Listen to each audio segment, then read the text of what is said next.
Good afternoon. I'd like to call this October 10th work session of the Board of Education to order, please. If we can all rise, we'll have Ann Crow's going to do the invocation and pledge. Heavenly Father, thank you for the many blessings that you have bestowed upon us, and especially as a nation, as a community, and as individuals. Help us to understand that you are ultimately in control of everything in our lives, in our world, and in our universe. Help us to get past the anger that is in this country, the dissension, the non-acceptance, the inability to talk and discuss issues without anger, without that anger. We need your help in turning our country around. We need your help in helping us to focus on what is important. Be with us as we make decisions tonight that affect the lives of the citizens in our community. It's difficult to move students. It's difficult to make those decisions that we know that people are not going to be happy with. But help us to keep focus on the most important thing is to do what's best for the children and for the taxpayers of our community. We have to consider everybody. Help us to not forget anybody in what we're going to discuss tonight. Be with those that are suffering, those that have lost loved ones, and especially be with our soldiers that fight for us and represent us and help us to be the free nation that we are. Lead us, guide us, and direct us always. Amen. Salute. I pledge allegiance to the flag of the United States of America and to the republic for which it stands, one nation, under God, indivisible, with liberty and justice for all.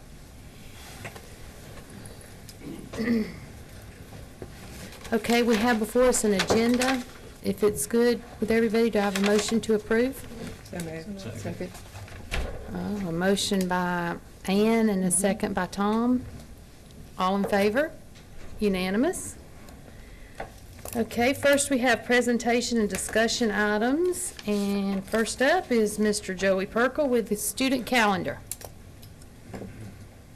Good afternoon. Good afternoon. How are you? Good.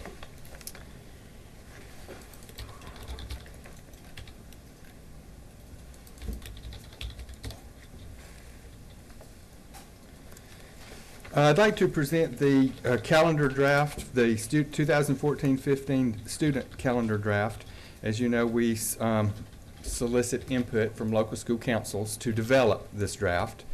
And I did, as I noted in the information that I sent you, that I did not receive a lot of feedback. I received, well, I guess I should say, I received a lot of feedback saying we like the calendar as it was this year and it has been over the last couple of years.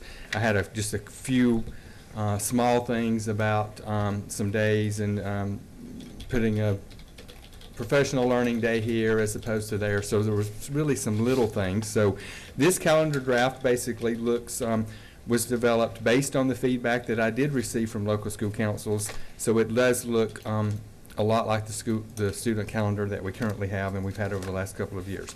Just to summarize some things about this calendar, it is 180 student days, 190 staff days.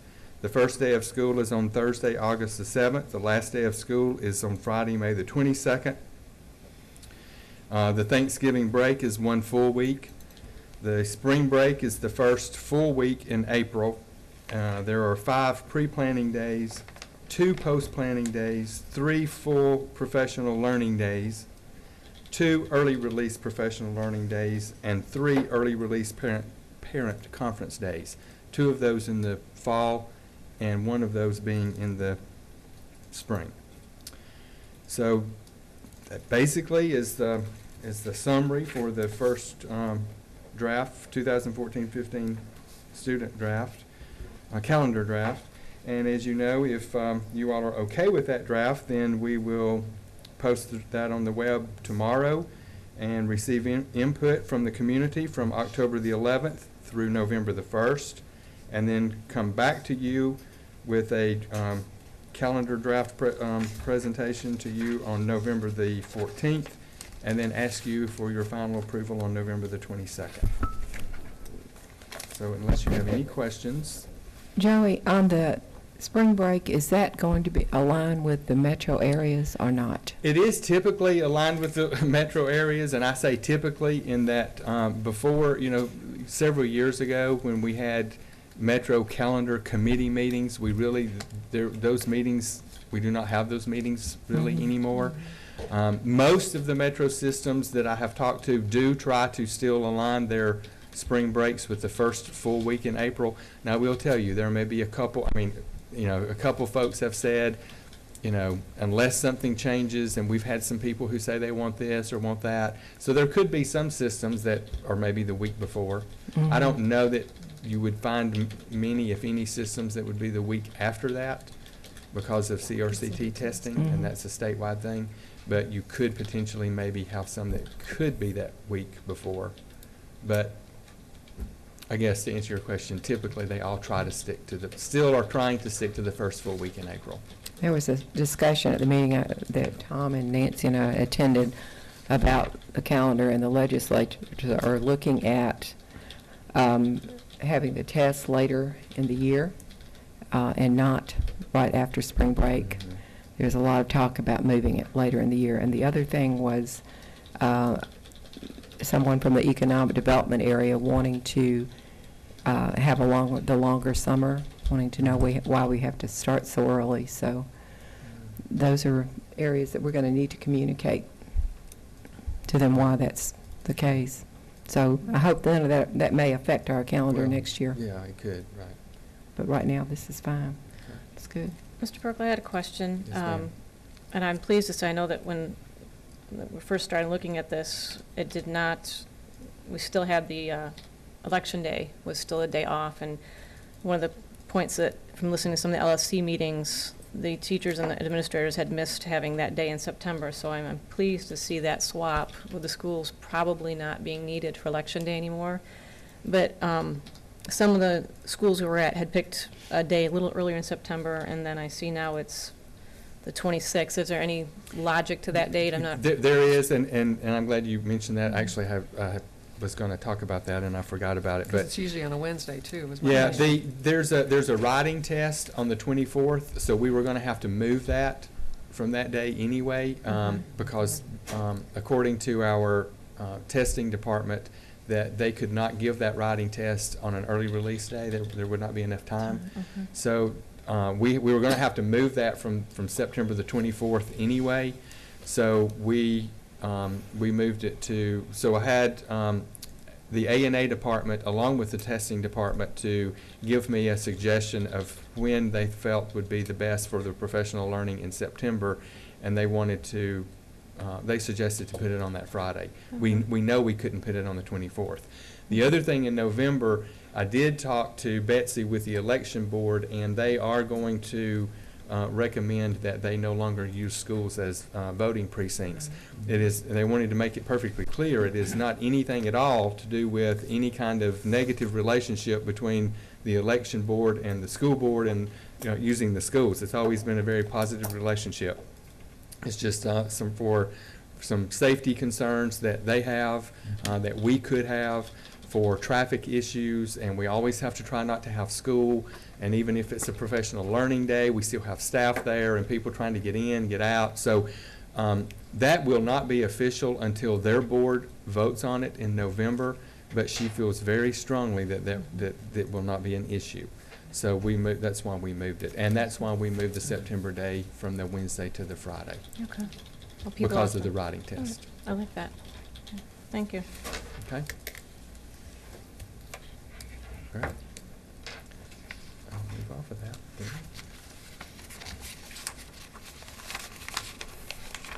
All righty, thank you. You're welcome. Next, we have a school safety update with Mr. Todd Shirley. Good afternoon. Hello, how are you?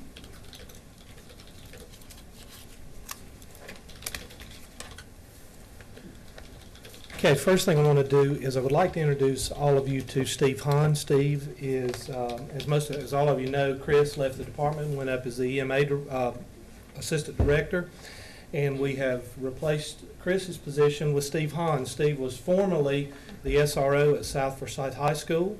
most recently the SRO at South Forsyth High School.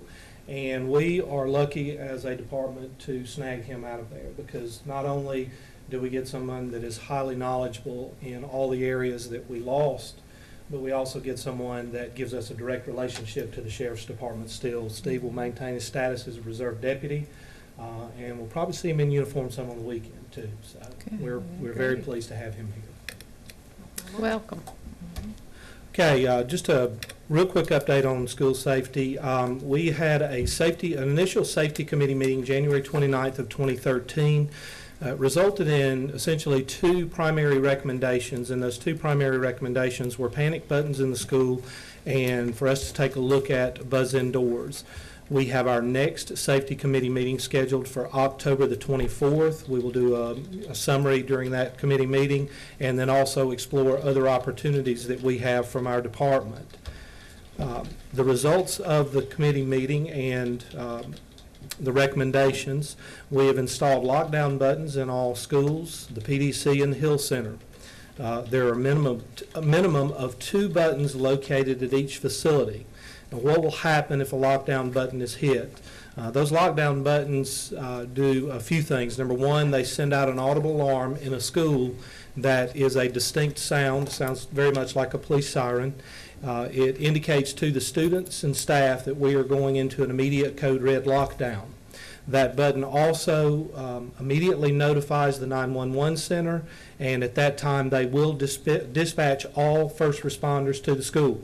No one at the school other than the school resource officer may call off a lockdown code red when that button is hit. It can only be called off by police. We are essentially going to roll every first responder we can in case of that type of panic alarm. We have trained administrators and front office staff in person. As soon as our lockdown buttons went in, our staff went down. We talked with them about them, how to handle those. We also created a safety video, which is currently on our website. It's the very first link on our website as a training tool for our staff members, and it's also designed so that we can show that to our students as well, and we continue our regular drills with staff and students. I want to say huge thanks to the facilities department for installing buzz-in doors at all of our elementary schools.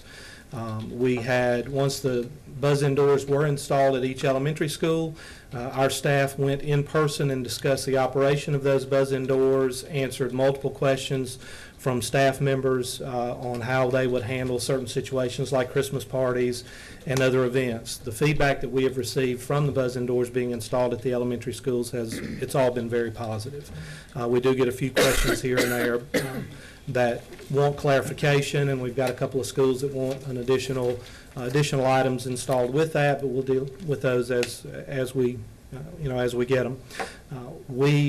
Representatives of the safety department and the facilities department, we've visited multiple middle schools because there are multiple designs to those middle schools, and we are currently discussing optional entrance modifications to allow buzz-in systems at our middle schools as well to increase the safety and security of our middle schools. Give you a quick SRO update. We have recently replaced 2 school resource officers. They actually took their positions on Monday of this week.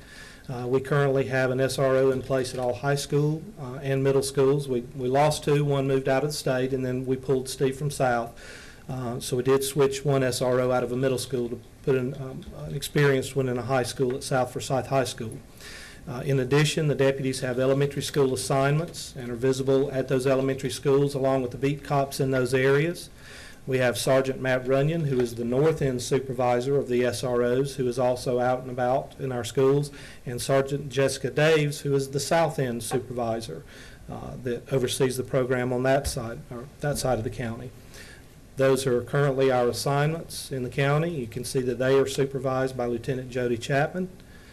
And we all work hand in hand as far as the selection process for our SROs as well as the placement of those SROs. And any requests that we may have for school switches, we would work with Lieutenant Chapman.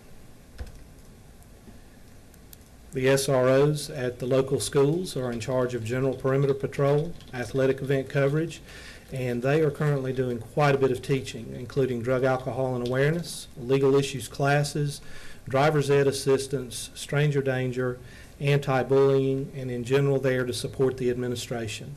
We had a situation this morning at one of our high schools, and it was great to have the SRO there. He was experienced with the situation, even called the parent back to reassure the parent everything was okay. We, again, continue to receive very positive feedback. We have worked very hard to make sure that our SROs have fit the niche of the school that they are in as well. And that's not the limit to what our SROs are doing. They're essentially there doing anything that the principals and assistant principals need them to do. I'm sure they do a lot of relationship building too. Oh, absolutely, That's absolutely. real That typically with a principal, that's the first thing that they want is one that will build relationships with kids, and that's part of the requirement is getting in there and teaching and doing those things, one-on-one interaction with the kids. Our safety department has increased our teaching as well. We're currently offering a drug awareness class that is targeting 5th grade parents with a drug awareness presentation. Elementary school principals are assisting us in coordinating meetings and times through their parent organizations. We continue school safety coordinator training. We currently have approximately 65 school safety coordinators from all of our schools going through training, focusing on school crisis response and preparation. Mr. Monroe has already completed tribunal training at the beginning of this year for all new administrators, and Mr. Hahn is taking his expertise in hostage negotiation, and we are offering a class with our front office staff and secretaries in basically crisis response with a focus on hostage type situations or talking down crisis situations. We're going to take that and move that over to our administrative staff once that's over. Good. We're currently investigating improvements in the school camera system, added camera surveillance in our safety department because we feel like that we can add an extra level of surveillance for the schools, improved visitor ID system that will offer more options, and of course, as I said, the middle school buzz indoors.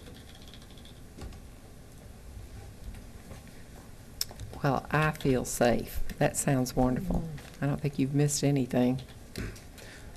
Mr. Shirley, some of those items you mentioned, the surveillance cameras, things like that, is something we're going to be able to do now, or is it something we're putting in our future bond to bring the funds in to do that? We would be looking at it in the future bond. It's when you look at the surveillance cameras, they would just improvement in the general overall quality of them. Not that they're not a good quality right now and serve a purpose, but there are other options out there that improve the quality. You certainly in a school can never have enough coverage area either because there are things that happen in areas that there's not a camera. Okay, good. Thank you. Thank you. All right, Great. thank you. Pat. Okay, next we have the transportation update with Gary Pitts. Good afternoon, Good Ms. afternoon to Lake, you. board members, Superintendent Evans, and all my esteemed colleagues behind me. I appreciate the opportunity to come talk to you about transportation, kind of share where we're at, what our current state is. And as you all know, I don't have to tell you this, there's been a lot of change in the district over the last 5 years, a lot of new students. And I provided this to kind of show you where we stand. We have added 17% routes over the last 5 years, but that's not really resulted in additional personnel. We've added 5% drivers, and that's been a result of good job routing by our supervisors and our support staff in the office. Our goals are to maximize our efficiency and develop our people. Those two things. That's how we do what we do, and that's I think a key to our success. And our supervisors and our drivers are obviously key to our success. And I put some numbers in here, and these kind of even amaze me when I go back and I look at what we're doing and how we're doing it. 23,000 students twice a day to 7,400 bus stops, 2 million student trips already, and we'll have 8 million student trips by the end of the school year. You see our ridership there. Miss Sammy was nice enough to do a nice article in the newspaper talking about our student ridership, and we're proud of our students who ride the buses, and we're glad that the parents trust us to do that. We deliver students on time and ready to learn 98% before 10 minutes before school, 99.75 minutes before school, and nearly every route comes in before school starts every single day. All this in spite of tankers full of chicken oil that capsize and spill, gas leaks, traffic jams, major accidents, and other assorted obstructions. I didn't put this in yours. Wanted it to be a surprise. We had to wait to deliver students because we had bears in the tree earlier this week. So you never know what you'll find in Forsyth County, and our drivers do a great job protecting our students and then making up for lost time when we have to. We have the smallest arrival time window that I know of, 20 minutes in the morning, and that's 30 minutes before school starts and 10 minutes before school starts, and then 15 minutes in the afternoon. We've already returned 600 students back to school because of some sort of inconsistency, mom and dad not at the stop, or they're concerned about something, they were supposed to be at Learning Bridge, or whatever the reason.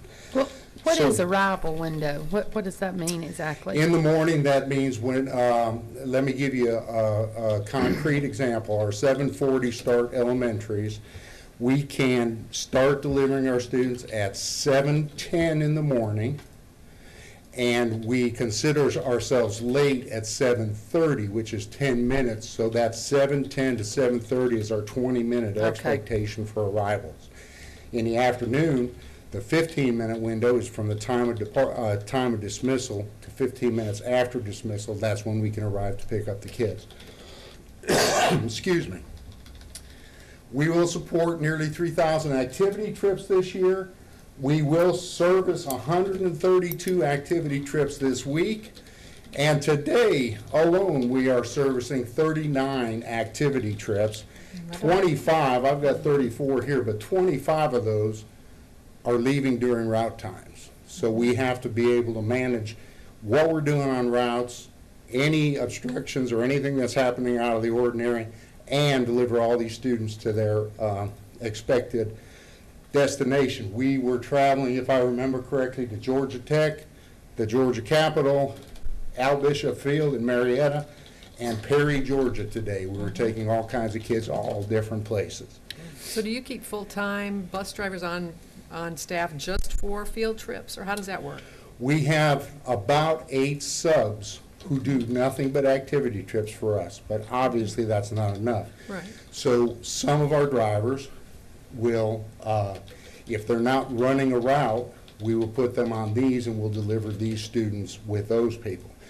Today, because we have so many, During I've got routes. supervisors running some of our trips. I've got bus drivers running some of our trips. Some of our subs are running 2 and 3 trips depending on when they come and when they go. Okay. Our activity trip cost this year is $1.63 a mile for the bus and $14.90 for the driver. That's the lowest in the metro region. We try to keep our costs down because we want our students on our school buses. Again, some more numbers. 22,000 miles a day. We'll do 4 million miles this year. Our fleet average age is 8 years, and it's getting older. And you will see some requests in the bond for new buses. Our average number of miles is 98,000. That's a little high. We use approximately 600,000 gallons of school bus fuel annually, and we use a B20 blend, 80% ultra-low diesel and 20% biodiesel from soybeans. So that's a renewable source, and we think that's important. It also reduces some emissions. We just had all of our buses inspected, and we only had 3 red flags. Those were fixed immediately, so our fleet is maintained by our mechanics very, very well. This is something we're very proud of. Just as school safety is teaching kids and parents, our 2020 program of school bus safety training has really, really been successful for us. We trained all 340 drivers this year in what and how to teach their students. We taught 19,000 students. We go out to the bus lanes, we get them on the ground, they go through 6 stations, our drivers teach them, and by the end of the day, they practice what they're supposed to do on and around the school bus. Our 2020 training program has been featured on Headline News. I presented it at GAPT and Southeast States Conference this year, and it's being adopted. Marietta City, Henry County, and Newton County are all using the same kind of training, and we've helped them do that. And finally, it's easy to do things and spend more money, but our folks have really been wise stewards of your money and the taxpayers' money. And in 2008, 2009, we were already lowest in the metro area in terms of cost per student. We were right at $354. In 2011, 2012, and then projected, the final figures haven't come out, we're projected to be $324, $30 less in the last 5 years, and that's including all the insurance rate hikes and everything else. Our folks do a great job managing what they have to do. This kind of shows you our organizational chart. I have 3 transportation supervisors, 2 north and south operationally, and 1 that does a great job on information management, a trainer, 2 shop foremen, and then I've got activity trip clerk, dispatch clerk, and my transportation supervisor also does the routing for us, and then drivers and monitors. Down below is how we divvied up the work in our department. Those are the districts that our supervisors support and the schools that are in the districts. And one of the really great things about our supervisors is they provide customer service both to parents and administrators right at the point of contact. They're all housed in the middle school. They can answer questions immediately. They hop on problems right away. Not that we have any problems, but any that do occur, we hop on right away, and they get them resolved for us. And then finally, I want to thank you and the superintendent. Protecting students requires thousands of moving parts to operate seamlessly. The board, for the past 10 years, and continues to support us, to understand what we do, to give us opportunities to teach school bus safety, and to do the things we need to do to protect our students, and we appreciate that. The board also considers all the things that impact us. We're at the table for all the decisions that you make, and that can't be said in a lot of places, and I appreciate that, and our folks appreciate that as well. So thank you. Well, thank you, Gary. You're just one in a million in that you understand the concept of our system being just one, that we all work together, and what our goals and missions are. You've always been that way, and that makes a huge difference, and you can tell by the way the department's run. Thank you. And thank you for I what just you have do. One question. You've been through redistricting before, larger several times, and we're about to, as you know, complete another process. So once the final lines are drawn, I'm sure that your department has a little bit of work to do, plan ahead for next year. So can you give us an idea that, I gotta assume that you need some time to do that? Well, at the bare minimum, we'd like some time to do that. And we go through a lot of what everyone else does as well. We're waiting for out-of-district requests because we can't route those. We have to plan for those. Obviously, we'll have a lot of different routing responsibilities this year if we're going to move folks out of Midway and out of Dave's Creek into Big Creek, into Shiloh. That's going to require us to do a lot of different things with our routes. Yes, it will require a lot of time and a lot of effort and a lot of people to think about how we're going to do it and how we're going to meet the needs of the students and still operate effectively and efficiently, which is our goal. So the sooner we can get this done, the better it will be for the students who will have to get on the bus, it appears, August 7th, and for us to be prepared to handle that load as effectively as possible. How long is the longest bus ride? Do you know about? I can give you a ballpark. Some of our routes go as long as an hour, some of our regular ed routes. Generally, those are the routes in the north end of the county that go all the way up to the northeast section near Hall County or the northwest section out near Old Federal. And those are generally high school routes, which require us to make more stops to get the number of students on the bus that would make it worthwhile for us to run a route. Some of our special ed routes may run that long or maybe even a couple minutes longer based on where the student is placed and then again where the student resides, because many times we got to go 2-3 districts to get the student to their placement. But they're very similar in terms of the amount of time. So short answer is about an hour. And that's mostly high school. Yes, mostly. And one more question I've got, under the transportation supervisor, then they're in charge of the lead drivers? They're the in charge of next. all their drivers, that's correct. And does every school have a lead driver? The way we staff is that every school is assigned a driver, that term, the lead driver, who is responsible for serving as a contact person during route time. We get lots of questions during route time. What route should this student ride? Bus driver calling, I've got a student on the bus that says he's supposed to stay after school. So they're working that. They work with the school staff on questions regarding the students and the routes there. But primarily, they cover absences. I'm not saying being a substitute classroom teacher is easy, but being a substitute school bus driver is difficult. And so these people who are lead drivers have special skills in terms of they have great knowledge of the area, they understand our procedures, they've demonstrated they do a good job with following our procedures, and they have a tolerance for uncertainty, because they never know what route they're going to drive on any given day. It depends on who calls in sick, what happens, what route breaks down. They have to be ready to go on a moment's notice, and they have to be able to pick up the kids, get them to school safely, and we expect them to get them to school before school starts. So that's really what they're designed to be. So there's like, every school, like there's like 30-something of them, so they can drive field trips and stuff too, Yes. I guess. Yes, and that's what I said going into this, is many of those folks, if they're not on routes today, they're taking trips out to Al Bishop or down to Perry or doing whatever, and that's one way we're able to manage the activity trip requests from the schools. Because I understand the school's got a schedule when the school's got a schedule, but for us to support that, we have to have some folks who are capable of doing the things that are necessary to get those kids to their destinations and back safely. And how many drivers do we have?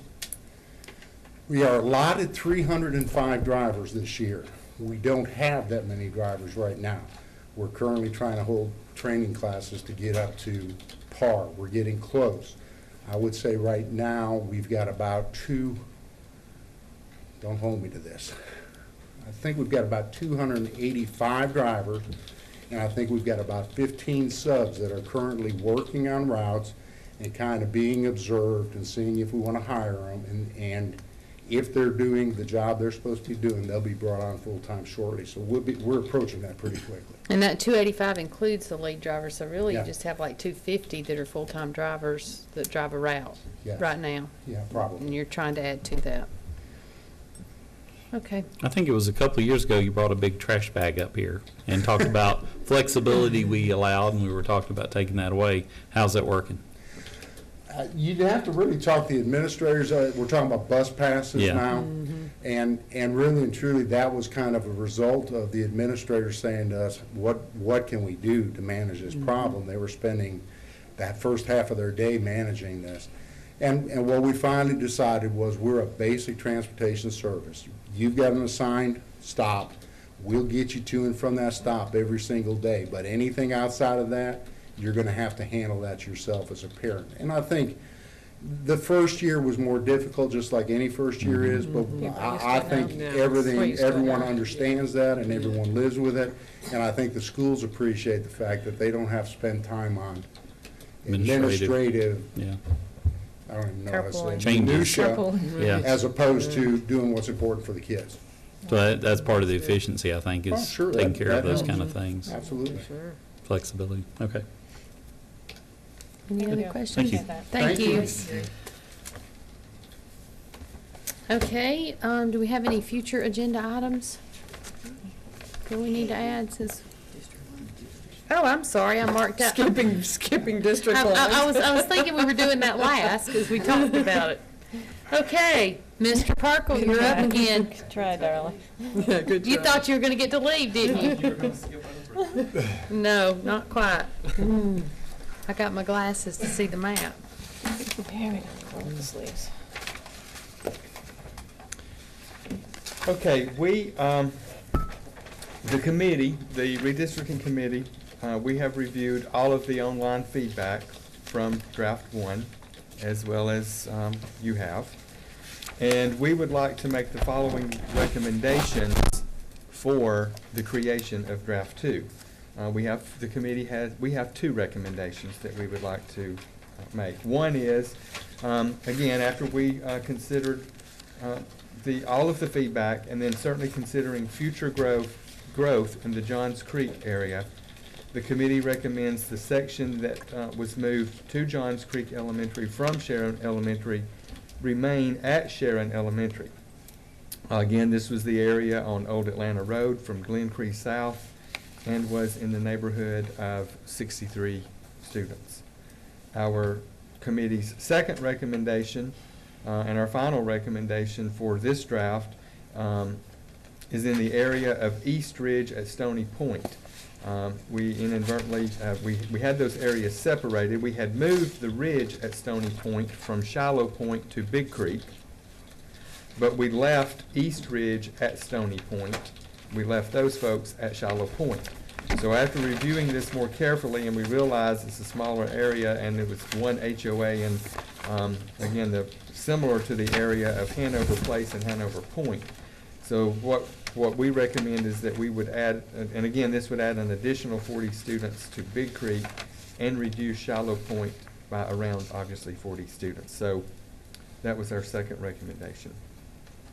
We ask that you then now have discussion regarding any recommendations that you may have as a board, and we're going to note all of those recommendations. The committee's will review those recommendations to make sure that there are no capacity issues or feeder pattern and or transportation issues, and we will go back and develop draft 2 based on the 2 recommendations that we've presented, adding the recommendations that you have after your discussion this afternoon. We will develop draft 2, and then next week we will present draft 2 to you at your regular board meeting and ask the superintendent for a recommendation to approve it. We will post draft 2 online and in the schools for feedback on October the 21st through November the 1st. And just to remind you, we have 2 public forums scheduled. October the 22nd for elementary schools, 6 o'clock at South High School, and October the 24th for secondary schools, middle schools.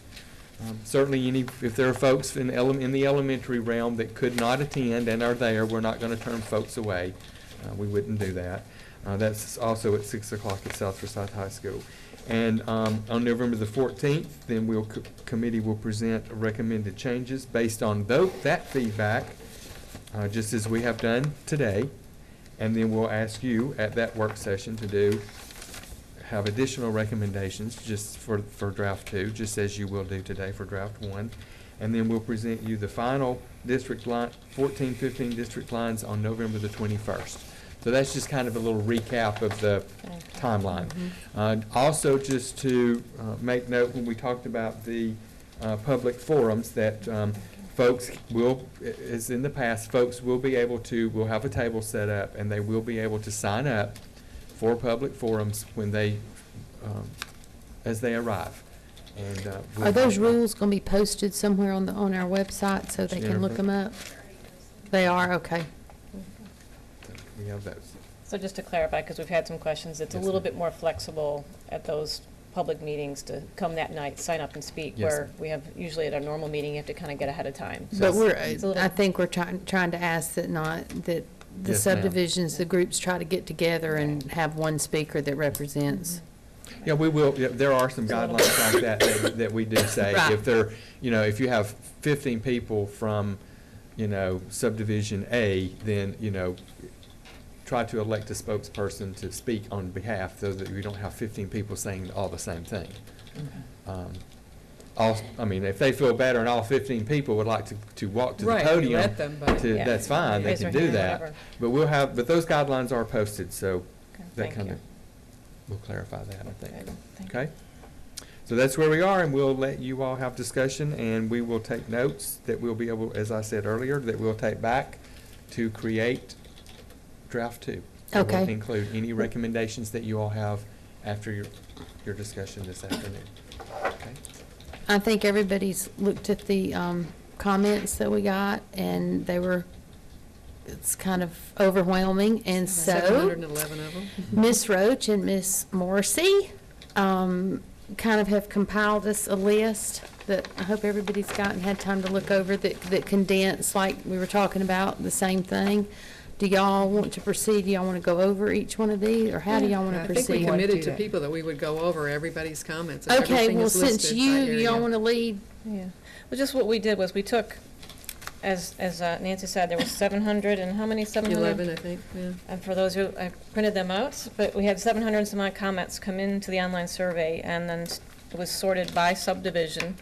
And then what we did, Nancy and I took that list and resorted it by subdivision, and then grouped it into areas that were subdivisions that had like ideas or were moving in the same transitional area. So then we looked at each comment and kind of quantified how many, for example, if subdivision A had 2 comments or 10 comments, and then we looked at each one of those one by one, and I know everybody else has since, so I think we'll step through each of those areas. You want to start with the Midway? That's where we started. Okay. Go ahead, you can get us going. Our first one was from Bluffs at James Road, and their comment was to keep both sides of Union Hill Road south of McFarland in the same school district. So anybody who wants to comment about if they've studied that area or looked at it, feel free to jump in. And that was just one? That was just one comment that made that. Because it looks like that where that is, south of there is Hanover Place, which is on the agenda, as suggested to move, and obviously they're staying at Midway. Well, on the Bluffs, and they're farther off than Chadbourne, which is not. Which is not being moved. Right, and that's a large subdivision. So you'd have to skip past. It's also a good chance some of the subdivisions in that area could be into our new future school. So if we moved them now, it would increase their chances of being moved again in a couple of years. Well, if you move them, you'd almost No. have to move that Herring Township, because you'd have to pass by Herring Township To get to get to Big Creek, and we try not to do that, so we'd have to take more than just the Bluffs. we try not to drive past a school to go to another one, Right, you'd pass by the entrance, like they're right across the entrance from Shadburn, like you were, Right. Kristen was saying. Well, a lot of these students, like in Hanover, are going to be moved back to the new school eventually in Right. 3 years, but Well, the Bluffs being even farther north with Herring, there Exactly. would be a higher likelihood, so, I mean, there are some that are gonna have to be shifted back, but if we can avoid double shifting as much as possible. I agree think with that you would be there. preferable, so. So I would say that's a no, yeah. unless there's any other disagreement. Yeah. The next one is the Shadburn at Bluegrass, which is a very large subdivision. I don't know, Kristen, did you add up the numbers for I that? had that, 336A and Yeah, 336B. A and B, it's like Yes. 79 It's more than on that, the stadium. Because it That's goes just- all the way down, it's very That's elementary, confusing. just, See, what It's- we're looking at our maps, it goes by study groups. It's not necessarily just subdivisions.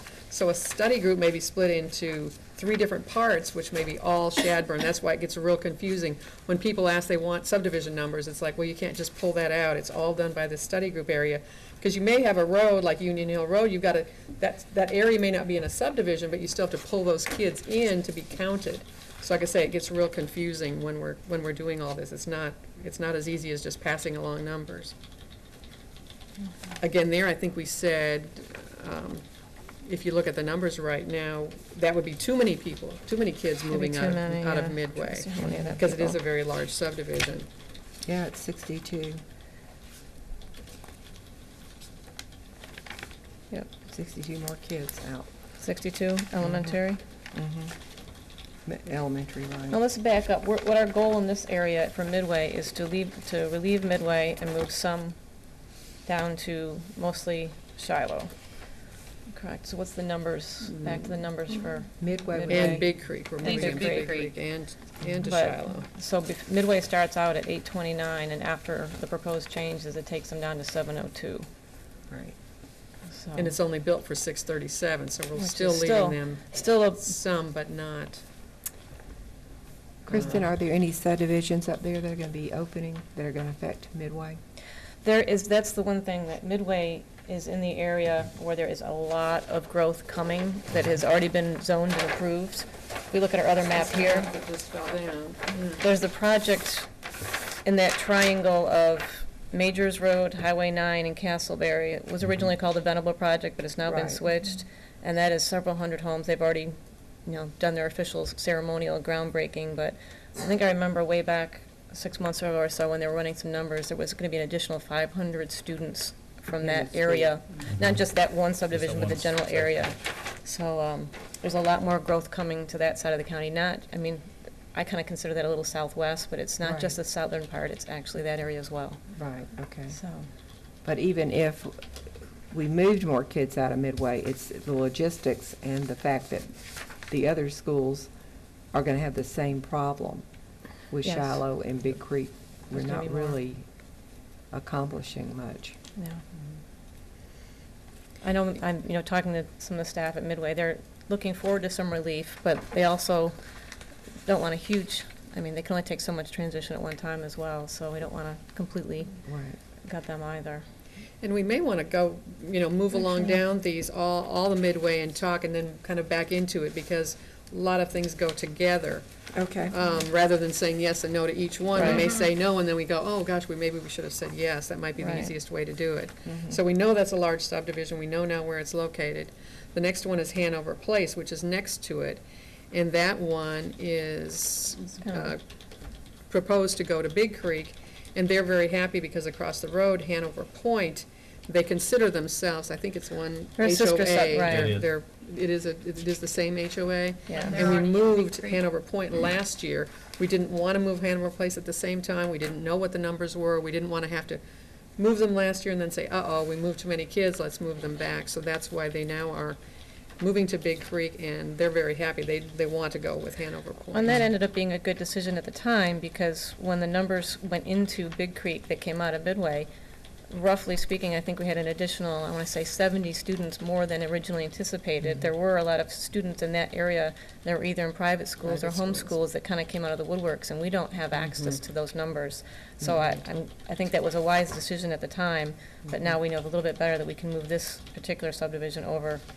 But they also realized that these subdivisions were in the original area to be the future elementary school, so they realized that this is They're most all likely a been- temporary solution till we get that new school open. But in the meantime, at least those two subdivisions that are same HOA will be together. Yeah, because we have 53 elementary school students in that area. Right. So. The next one, it's a comment from Longwood. I think they're more on the east side. I'm not sure exactly where they are. I don't- Longwood. Their comment is, don't move so many kids, especially Shepherd's Pond, out of Midway. It's one of their comments. We So have- Is Longwood, We have- Longwood's a subdivision asking us not to move Shepherd's Pond, but did we hear from Shepherd's Pond? Oh, yes, right here. Shepherd's Pond's coming up, yes. So We that's- did, Like I yeah. say, that was just a comment. We had 3 comments from the Longwood subdivision. I haven't found Longwood on my map. Yeah, I know. I think they're on the bottom. Yeah, they're in north the of bottom. Shepherd's Pond. Yeah, they're, The north of Shepherd's Pond? Yeah, kinda Yeah, half that's straight Highway north. 9, Oh, okay, way up here, okay. Fowler's Wow. Mill and Highway 9. so they knew that they were, Okay.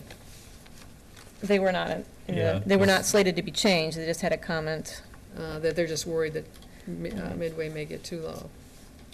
Again, probably hadn't seen all the numbers, obviously, yet. Oakmont, the comment is get Midway under 100%.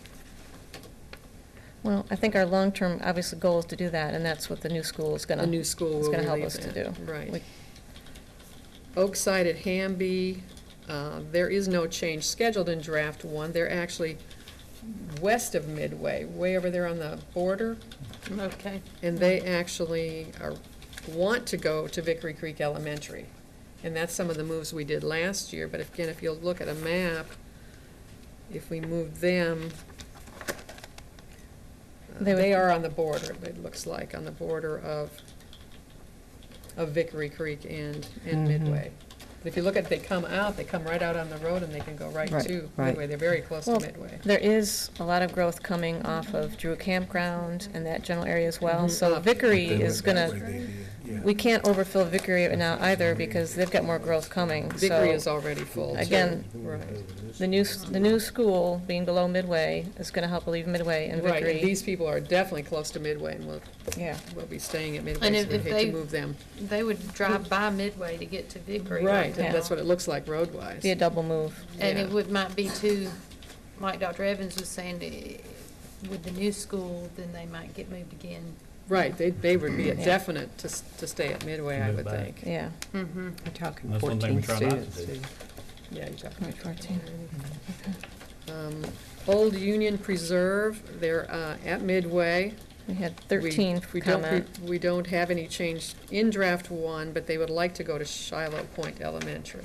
Where are they? Old Union, Preserve. they're over there, if you look above right above Shepherd's Pond. Okay. Because we could talk about them with Shepherd's Pond is next. They are scheduled to go to Shiloh Point. And there's a mix of people that said they want to stay at Midway or they want to go to Shiloh Point. Yeah, so I had- Union Hill's kind of the border there. That's the cutoff. So it's All north of there that's I think staying it at is, yeah. Midway, and then south is projected along with, I think we could talk about Wallace Run is right there also. Their comments, they're scheduled to be redistricted to Shiloh Point. They're happy, but not all of them were happy, not all the comments. I ran the number. We had 26 comments from Wallace Run. Okay. They have 24 elementary students, and of the 26 comments, 25 of them were happy about the move, and Okay. only one was not. Only one was not happy, So- okay. And this is an area we've looked at in past redistricting anyway, especially with Shiloh Point opening. And we talked about shifting them. We've kind of had this invisible 400 barrier for a long time, and we're having to break that boundary now and look at it holistically, so. I think one of the questions was, are they gonna be moving back to either Midway or, and again, to the new school? What we'd hate to see is move them out of Midway and move them back to Midway. Would they be more likely to go to the new school? It's just one of the things we were considering. And we know some people will have to do two moves. They won't have a choice because we have to get these students out of Midway. Okay. And Westgate at Chadbourne. Do we So know the number of split- students? We split that because that Shepherd's Pond and Old Union Reserve, that's 42 students. So half is staying and the other half is going, right? The Shepherds and Wallace, or? Mm-hmm. Well, see, it's it's a huge study area, 306. Well, it looks like they split. In the past, it was one, but now it looks like it's been split. I could have sworn Yeah. when I ran the numbers. Because Shepherd's Oh, Pond wait. doesn't look like it's split. It looks like it's in separate. 339B with Wallace Run and Shiloh Woods. Even though it's got that Oh, I line. see. It's got a Okay. line there, though, between Shiloh Woods. But those are subdivision lines, the That's- yellow if it's lines. an I'm sorry. individual Okay. That blue subdivision. lines As I that say, are, and The the, blue when I looked at lines the are bigger your map. district lines. Okay, so that's a So large, that's a 339B. really large Area. study area. Mhm. It's hard to tell which subdivision is which there. We have to almost consider them as one. So 339 so Shiloh Woods, Wallace Run, and Shepherd's Pond are 339B. all is 74. 339, so Yeah. 74 in the whole area. Elementary. So that's Wallace, Shiloh. But that's with Wallace and with Shiloh Woods. So we split also. that then. Well, it's one, No, we didn't No, split them to it's not go. I think split. all three are going to, all three are if going. we say something wrong about, we're moving something, we So- don't think something's right, chime in up Shepherds there and too. Wallace and Shiloh are Okay. going over. They're all Wallace going Run is together. very happy. We had many of the Shepherds Pond people. There was a mix. There was a mix. There's some happy people, and there's also people that are concerned about losing another large subdivision out of the Midway area, one that could likely have to switch back. So that, I gotta say, of everything in our list, that's one of the ones that I've struggled, Was more half and half. was more half and half of that I struggled comments. with. Which one, Shepherd Pond? Shepherd's Pond. Since they're also given the, and that goes into, this would be actually something might be good to have the committee look at when it gets to the transportation, because their entrance is off of Union Union Hill and Hill. Mullinex there, Right. versus Shiloh Woods coming in off of More Shiloh toward Shiloh. Road, and Wallace coming in off the other end of Union Hill. Right, Close to possibly Shiloh. splitting that And there study is- Study area, area. This- so we'd know exactly This those kids. particular area, the Mullinax Union Hill Road, is one of the most discussed areas for transportation challenges right now, not so much within the school system, but within residents in the county. And the county is looking very heavily at that area right now, Mullinax Union Hill, and looking at fast-tracking some construction projects to improve the traffic along that road. That and one other Old Atlanta road, so. So if they're going to Shiloh Point, they head up Shiloh Road then and cross 400? How do they cross 400 to get to Shiloh Point? You have to go all the way up All the way up here here and Mhm. catch Majors Road. and then Majors. come on back? Right. Yep. Okay. That's the Wow. 400 effect. Mhm. Would this be one we might like to ask the committee just to Committee to double? review. I and think also, I put the comment in there, maybe because Kristen and I were, we we had the we half brought and it up with them a half. little bit, maybe just in conjunction, obviously, with transportation to see. Maybe to splitting that. Look at the feasibility splitting of that. possibly putting leaving Wallace Run and Shiloh Woods changing, and then possibly Shepherd's Pond not. Not, Something we could. So If we could- splitting that study group. Splitting right, that because we study don't know how area. many Right. students are in there. You got that, Mr. Right. Burkle? It loo- Shepherd's- Yeah, I it looks like believe- it's bigger I land believe Shepherd's lots. Pond is at 40 elementary from somewhere. I figured that out. I'm Just not for sure. from the comments, maybe. You might have seen it in a comment. Sometimes they knew how many elementary. They'd Yeah. gone door to I door. had Wallace Run as 24 and Shepherd's Pond is 40. I think maybe I Yeah, got it that. I looks think like it's the okay. bigger one I- of the three. Staff had given me that, I think recently, called and got some numbers, But yeah, so. Shepherd's Pond looks like a pretty big area. Yeah. And then you add that in, so it must be Shiloh Woods must be the lesser of them. Mm-hmm. All right, Okay. maybe we can all look at that a little bit more. From Shiloh Woods, yeah. No, I didn't see anything in the Mhm. comments on that. All right, a little torn on that Okay, one. so if we can look at that area. And the comments are split. Well, like I said, the Wallace Run people were very pleased with the Very change. happy, yeah. And the Shepherd's Pond, we had 6 comments, those 6 were pretty happy, but then we've heard, that's the challenge, I've had people contact verbally, and that's why it's so nice when Mhm. people do direct it to the online, and because then we Right. have it all together, so it's hard to quantify phone calls versus what's in here. Hard copy, I've got 6 pro, Right. on the phone, I've got separate, so Mm. it makes it Mhm. more challenging. Okay. Just make sure all of us see the same thing. Okay, so if we can review that. Okay. The next one is Westgate at Shadburn. I assume that's part of, That's all on that. Let's double check the because comments on that. Shadburn looks like it's a big subdivision. I'm thinking it's like a Windermere that has different areas of it, and they just named it Westgate at Shadburn. Yeah, is that the same as up there at Chadburn Blue? Oh, you know what, the comment, Bluegrass? I think they just might have input it, the comment, it's one comment. It says Okay. Westgate at Chadbourne, and the comment said, please consider adding Westgate and Chadbourne subdivisions to the current redistricting plan. So I don't think it's a place, I think they're wanting combined and put together, so it was one comment to that effect.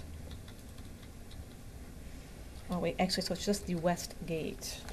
Where Not- is that? I don't see So a I'm Westgate. saying it's not listed as a See it. subdivision, No. it's. Maybe it's a future Let's look at the- development, maybe that's the developer asking. It's at Midway. Or is this We're Chadburn? proposing no change, Let's look at the bigger one. No, is it and they split wanna go to apart? Big Creek. But if they wanna go to Big Creek with Shadburn, we're not sending Shadburn right now to Big Is Creek. Chadburn split into 2 study areas, 336A and Looks more like 336B? It looks like much more. Shadburn's. real big. 334B, 335B, Yeah. 336A, and Oh, I see, 336B. I see, okay. And that may be the gate, which entrance it is possibly. Exactly. Because there's an entrance off of Union Hill. Could we just put it to the committee to have them Just figure out- just verify where Westgate at Shadburn, if Yeah. that's just a part of it and one of the gates, obviously that, because it could be this one that comes down and comes out that way. Yeah, it is. We'd it's just- obviously want to make the same decision for Shadburn and Right, the it's just one Westgate at comment. Shadburn. Is that the last of the midways? That's the So last. anybody have any other questions or concerns about the Midway area? There might be something I have a whole other category. We might run into something that we missed that didn't get categorized, but. I think we're still all concerned even that it is still over 100%, but there's just not much we can do as far as I shifting think more from where we kids. took them at 950 or whatever it was It's a last lot year, better. and if we can get them down, Well, if not causing a lot of thrashing. 750. We could move people back and forth, but we don't want to unless right, we if have we to. absolutely have Trying to to. make strategic moves as we do it, not just Right. short-term, do it for now. And that 100% capacity is not That's not realistic. It's not a, it's not It's a as it nice- sounds. It's really hard to describe capacity, but it's not a break point of safety. At this point, just No. depends on how fast that development goes. All Okay. right. Enough from there. Shiloh Point is next. Right. Let you do that one. All right, well, we can start with, we knew with the East Ridge at Stony Point, that was the one that the committee has made the suggestion to keep those two together. And Right. Done. after looking at that, I think that's a logical Mhm. move. Does everybody else think that makes sense? Yes. We had comments, we had a comment about Creekstone, and also Long Lake. We had a couple of kind of comments about that. They're not being changed, and we had some people say, why not? So that, I don't know if I can quantify that. Let me see how many Creekstone comments we had. Since they weren't being affected, there wasn't a lot of input. Just one. And it's a matter of proximity. So, I think that that's not on the current Creekstone proposal. looks That- like a pretty big, Creekstone is a very large subdivision. very large lot. It'd be, what is That- it? that's something that- 350C? I don't think is much for this change. It could be something in the future when we get the new school, but I don't think for this round, given the size of Creekstone, that would change a lot of stuff. Let me come back to that one. Okay, Fairfield Farms, which is off of Stony, their comment, they had one, which was, don't redistrict Shiloh until the new school is built. No homes of west of 400 should attend Shiloh. Well, we have to redistrict Shiloh right now. They are full, and Midway is full, and Big Creek and Brookwood are not. So we Want to have to. explain maybe years. the domino effect a little bit, what we're doing? Well, That normally might we've moved them, help we've too. kept that 400 as a barrier. Right. But then we've moved everything we can north to Victory Creek. So that's all we have over there. There's nothing else north. So we have to start moving south in order to continue to sustain at Midway. Well, the question is that it's going to be 3 years before we can open the doors of another Right. school, and there's Right. still development coming so fast that we can't leave Midway like it is, and you have to move them somewhere, so you have to move them, and a domino effect. And if you do them to, right, Shiloh and Big Creek, then we're moving Big Creek into Brookwood. There's, like I say, Right. that's why there's this whole domino effect going on. Well, so Midway and Shiloh are both full, where Big Creek and Brookwood are not. I Right. think Brookwood right now is at, I believe, I want to say 73% capacity. Right, it's So only we at can't have 751. schools that are 120 some odd, and then others that are 73. It's just, okay, back to our list. Okay, Province, which is farther down the road from there, they're not slated for a change. We had a comment that they were just concerned about the makeup of the schools after the changes, but And don't That like was- remaining numbers. It looks, Shiloh Point will still be over capacity at 1177, and they're built for 1162. So their suggestion is, probably move them too to Big Creek, but Yeah, we had we're getting 5 Big Creek comments. at 884, and they're built for 887, so we don't want to overpopulate them. Well, again, we're Two. trying to make strategic moves because Right. we're thinking ahead to the new school and moving people back. So trying not to disrupt it too many times. Right. Within, even though it is a few years, it's still a Mhm. few years, and that's close. so that was full. Same For moving Province people. as well. So try not to do it any more Yeah, than you have to. they're right on the far edge. Right. As well as they've looked at facilities, capabilities to handle overcrowding. So you have, one facility may be ready and/or primed with, cottages. Still hadn't got used to that term. Well, we They look also like a have to- large subdivision, too. We have to be careful how much we ultimately move into Big Creek as well, because on the other side of McFarland, or actually, I should say on McFarland, if you look at the approved zoning map, there is more coming Oh, in yeah. on McFarland's residential that has been zoned. That's the apartments. There's 202, actually along with Shiloh, and then 23 and McFarland. There's also another one in zoning now, and there's an additional, right now, there's 20 zonings active in the system that have yet to be approved. Wow. So, and the majority of that is all in South Forsyth. And we can see that on our map. You can see the voids, the study areas that are blank right now. Right, you know there's There's a empty shovel land. on the ground there, though. Yeah. Okay, so yeah, look at the units right, if you can see this map here, the number of incoming right along by Big Yeah. Creek. And Province has 69 students, it's a big subdivision, so we can't add that many more to Big Creek. Okay, Ridgefield. We had one comment from Ridgefield that they are currently in Shiloh, being moved to Big Creek, and one commented they wanted to stay in Shiloh. So, Ridgefield. There's only one, not from that entire, Oh, it's down here. 349C. Mm-hmm. Say, what was it in? 349C. 349C down, Okay, I see it. 349C is actually, says 0. Yeah, it looks like nothing's there. It's hard to tell. There must be 'Cause it- one. Well, it's weird. It's kind There's of, Must be One. one, let me read. well, it's that. got Shallow Farms at the Meadows, Belmont, Shallow Farms at the Meadows, Ridgefield. So it looks like, it's hard to tell what study area it's part of. It may be 349B. Or 350B. Yeah. There was, No, I think it's on 49B. It looks like, that's where the streets are, with the big title font on it. So there's 49B. 19 students, so it must be one of the 19.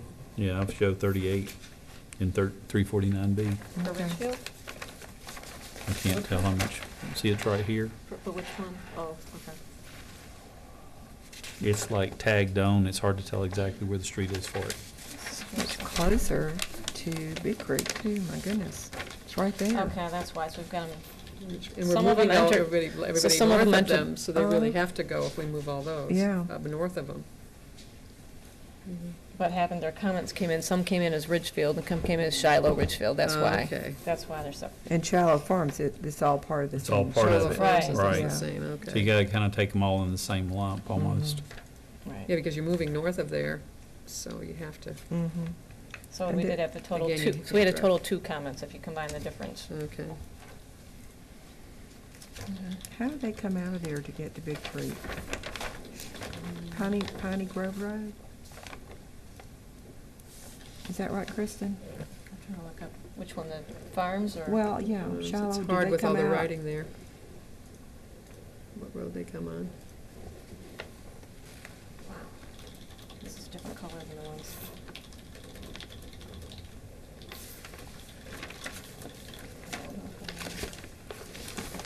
Probably down, out to Stony, right? Mm, Yeah. okay, To Stony Road. That's a very curvy road, too. yeah, it is. It's a very Yeah, ideal. it is. Okay. Stoneview. Kind of makes sense.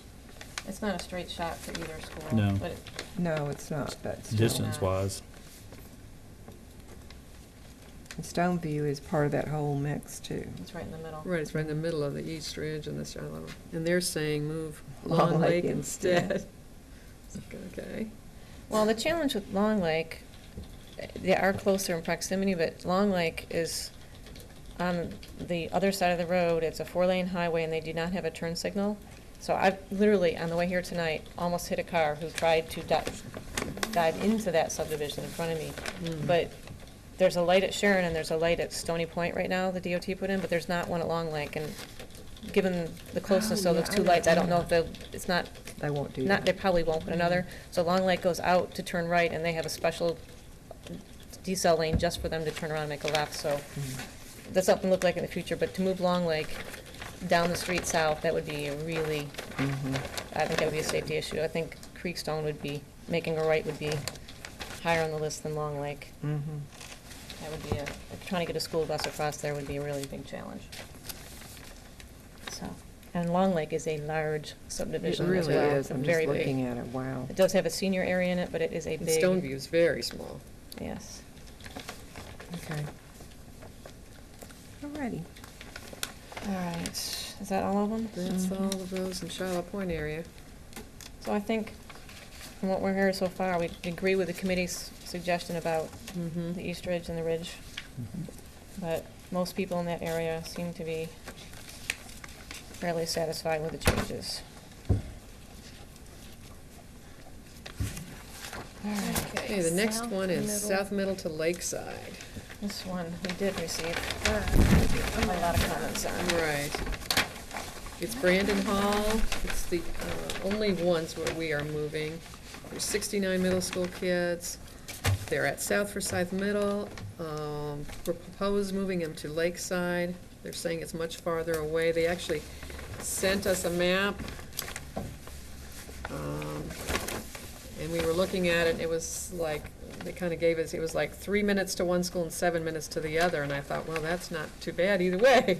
Obviously, that's totally different when you're riding on the bus and all that, but it's obviously farther. But I think if we look at the numbers, 69 kids. Lakeside, 69 kids, trying to get some kids out of South Middle. South Middle, again, when you move everyone, there's 3 middle schools involved, and they're all going to be over capacity is the problem. What we're trying to do is even out the overcapacity at all the schools. Make everybody equally over, right? Equally over. Okay. It's kind of So like, it's kind of what we're trying to do. So South Middle starts at 1073, with 1012 being their ideal. Wow. Yeah, because South Middle is way over capacity. So, yeah, they're way high. And so is Riverwatch, way over than Brandon Hall. We could save this for when we're talking about middle schools if we want to. Yeah, why don't come back to that? Or- And finish That off the might be elementary, yeah. the easiest. skip ahead. Do them all together. Yeah. Yeah, that might be Because the it's easiest. such a domino effect. I mean, Right, yeah. again, there, it's the whole the domino. Why don't we whole- do that? it's the big Stick with the picture. elementaries first and then go back. And do you want to skip the others? The next page is the Yeah, other. the others, because we'll be jumping all So over let's, the yeah, we'll place. stick to the grouped areas first. Um, Okay, well, the next one on our list then is the Sharon to Johns Creek, which, Right. again, So what page are you on, page Kristen? 5. Okay. That was the estates at Hillside and Glen Cree, which is a combined total of 59. And that was, Committee's recommendation. committee's already recommending not making a change as was originally proposed, which was moving them from Sharon to Johns Creek, which is farther away, where if you come out of Glen Cree, for example, it's 0.7 miles to Sharon, and that's a right turn, versus trying to get farther down to Johns Creek Elementary, which not only the traffic is I very, think it's the growth too. it's the down growth and it's there very with all busy. the subdivisions Yeah, that are Ryland's Home going is in. building, so I think Yes. I agree with the committee's recommendation on that one, to not change the estates at Hillside and Glen Cree and leave them at Sharon Elementary. Between logistics and future growth.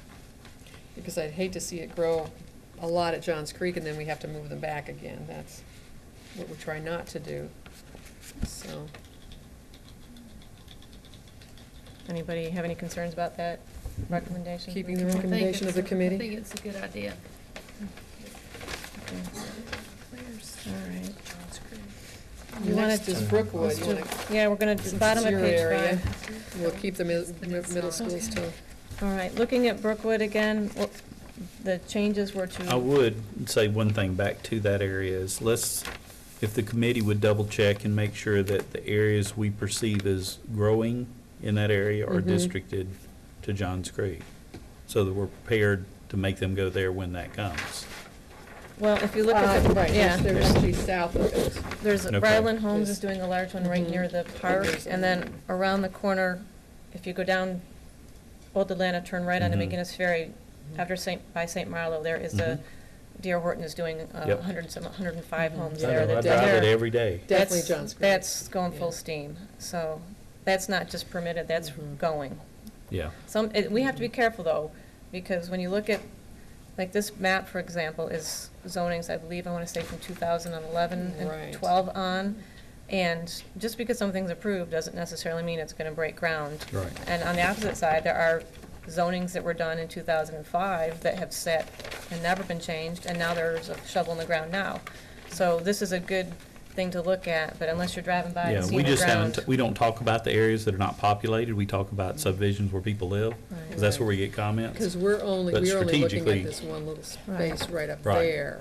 So I know when the committee looked To at it, leave and I them think we there. did, we know where there's dirt being moved, and we know what's Mhm. Yeah. probably coming, so. Because if you drive this one here too, all these roads, this big, that's the one you're talking about, they're already in the This- building. This Yeah. one here, yeah. And I'm fine with that. It's That's just- Old Atlanta Club, and then there's this, which is Yeah, hundreds they of. are, I would just- definitely. I would just Okay. wanted to bring it out in our Right. conversation Right. tonight, that we are, Yeah, while we're exactly. saying that, and we're leaving them Right. because we know future growth is there, we're also making sure that future growth would go to the right place, to Right. populate the right Right. school, Right. not overpopulate Sharon and force us to do Exactly. this There's, again. there's a third Exactly. one that's in zone for Jones Creek Elementary, which is 100 and either 8 or 118 townhomes off of 141 that is zoned for Johns Creek, and that is like also well under construction at this Mhm. point. Yeah. They expect to be done next year, so you add up those 3 subdivisions alone, and that are being done, we can't ignore that.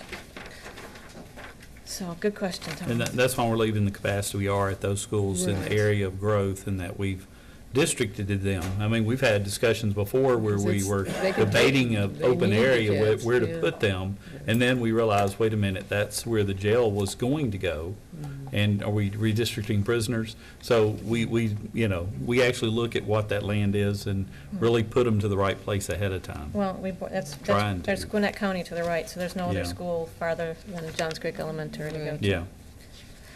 All right, on to the Brookwood area.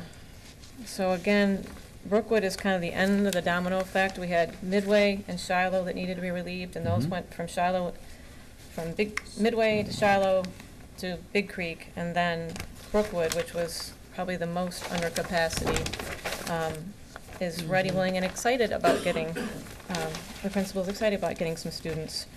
So Brookwood being at 73%, it's logical. We actually had some people that are out of district around the corner from Brookwood who actually Okay. walk through the woods. To get to the Because school, they- and they were not Yeah, restricted there. Brookwood Elementary is on Brookwood Road, and around the corner is Caney Road, and that's where the split is. So if you look at Caney Road, the need to get students in, basically you have to just go, what's the next subdivisions around the corner? And that would be the ones on our list. If you start with, I've got them alphabetically here, but just bring up my map here. Brookwood Estates is a brand-new subdivision. It's kind of like the second one over around the corner, actually third. And it's brand new. There's just only been, not even, home's been in there for a year. And some of them asked to stay in Big Creek instead of move to Brookwood. But we have to move into Brookwood, and like Glenmore, which is the first, Stonecrest, Glenmore, and then Brookwood.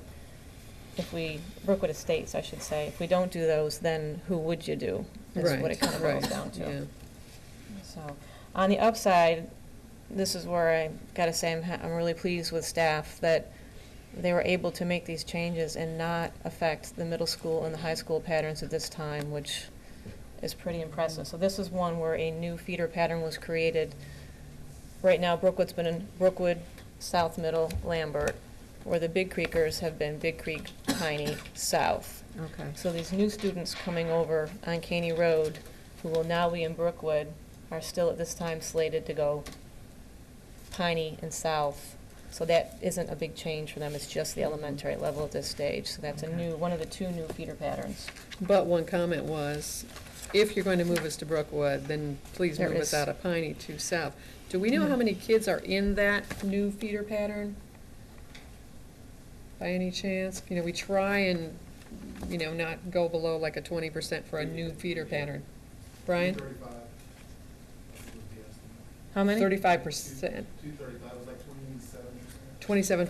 27%? Okay. No Okay. no feeder patterns are below 20%, right? Correct, it was 255. Originally it's 2, and now it's a little bit more. 255 will be going to middle school?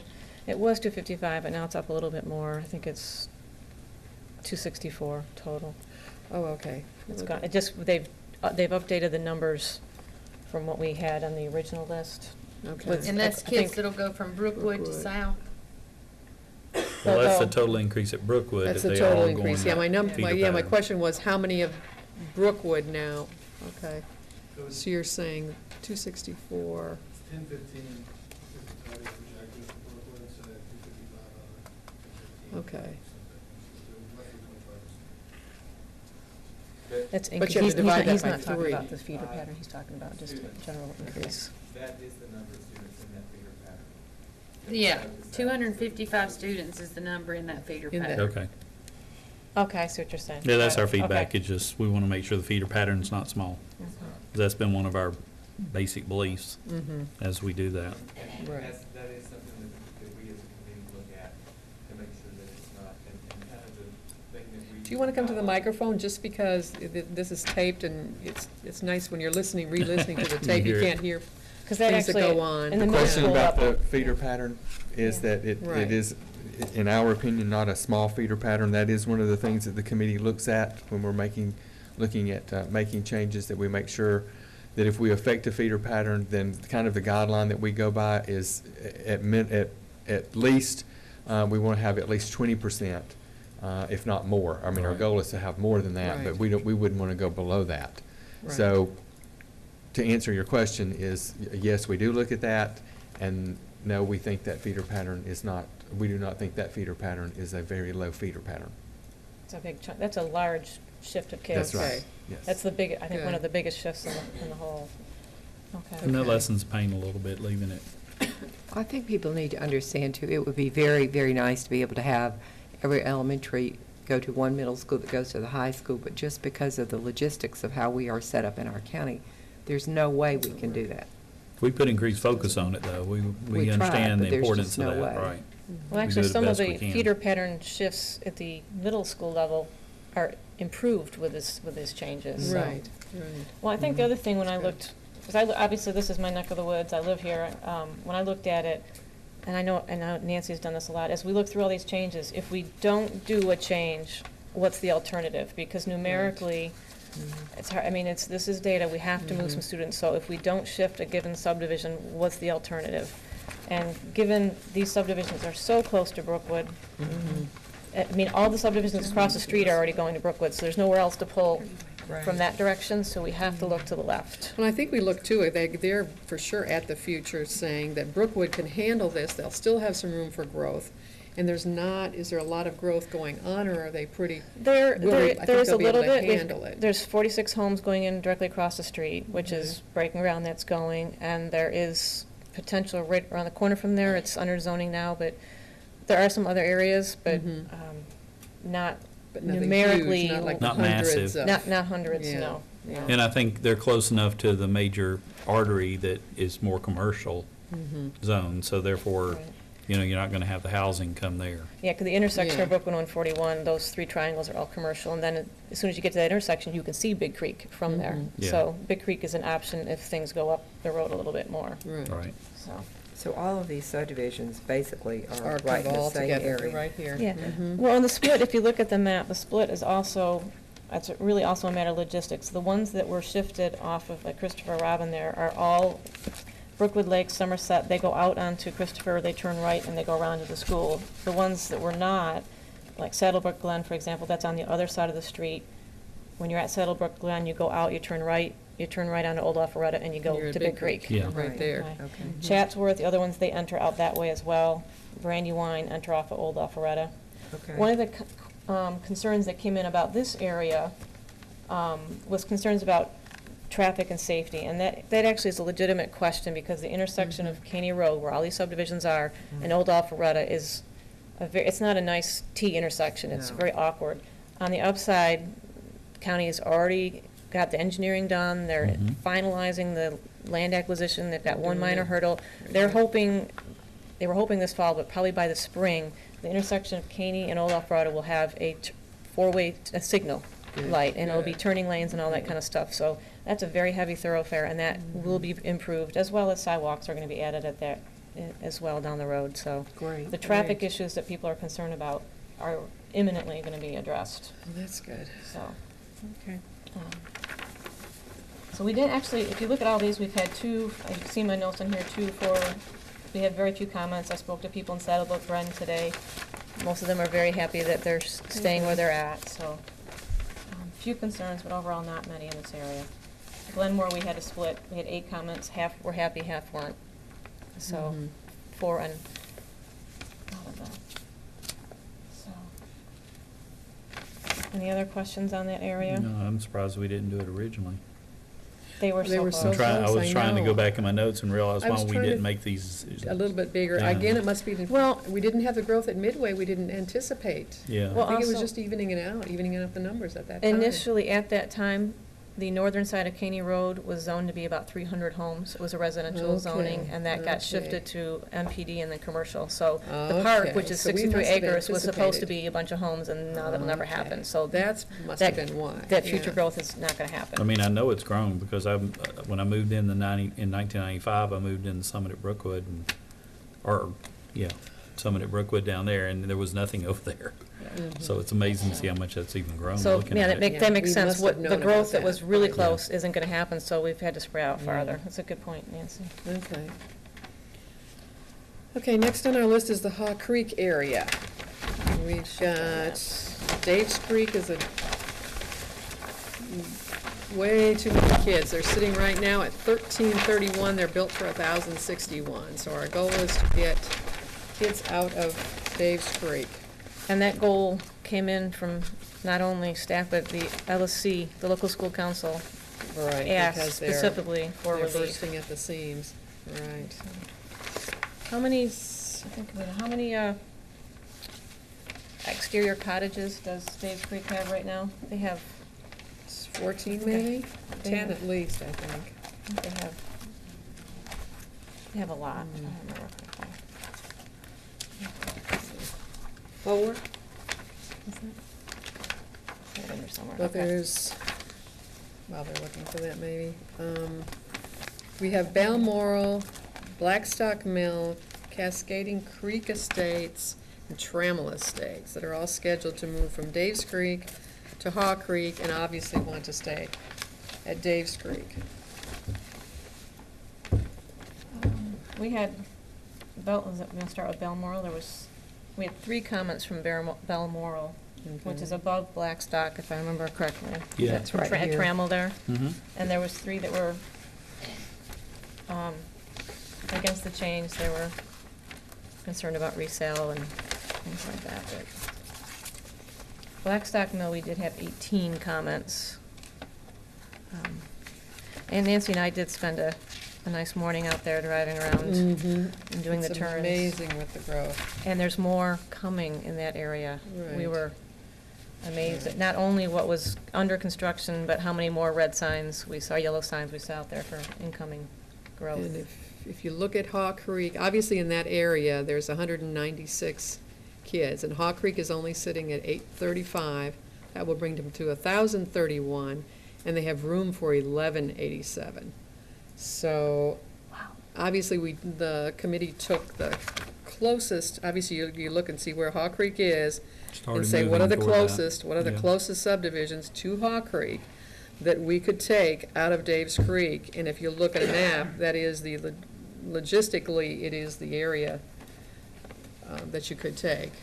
And we need that, what does the growth for Haw Creek look like on your map here, subdivision-wise? There is some more coming in.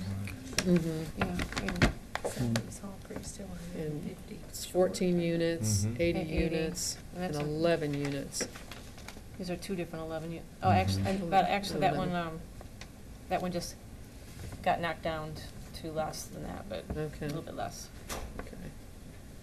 So you're talking a little over 100 units, versus if you look at Dave's Creek, one of the places for Dave's Creek is 378 units just alone, and they're very, very close to Dave's Creek. Yeah. You've got a 61, you've got a 54, you've got a 32. You've got all of James Creek that doesn't show those numbers, but James Creek is just being developed now, and it's, Mhm. We it's a actually have- tremendous amount of we have the numbers numbers. for that. Thank you to staff. I did run the number for James Creek, and that was, I want to say 350 some odd students in their total. It was huge. Well, it's more likely along Windermere Parkway that growth's going to occur as Yes. opposed to Highway 20. Well, it's also a very, Right, it's right. a high-density subdivision, so it's a lot of Mhm. homes in Yeah. a small area. I really And do then think we the need north to- side of that area is the lake. Yeah, I Right. really do think we need to consider putting the other elementary school that used to be on the map, because I don't see how Days Creek can handle this. There We'll be is a right lot back more where we coming are. to that area. Mhm. I don't think there's many other options if you look at moving from Dave's Creek to Haw Creek. No. Like you said, north of there is the lake, so you have to look Right. south. Well, it almost touches Mashburn, so you've north Mhm. of there is actually that, and then east is the Mhm. lakes. So it's really the only area, because if you can't go south anymore because that you run into Settles Bridge. So it really is the only area to take. What group was it that was wanting more to move? Was it more to Lakeside, or was it?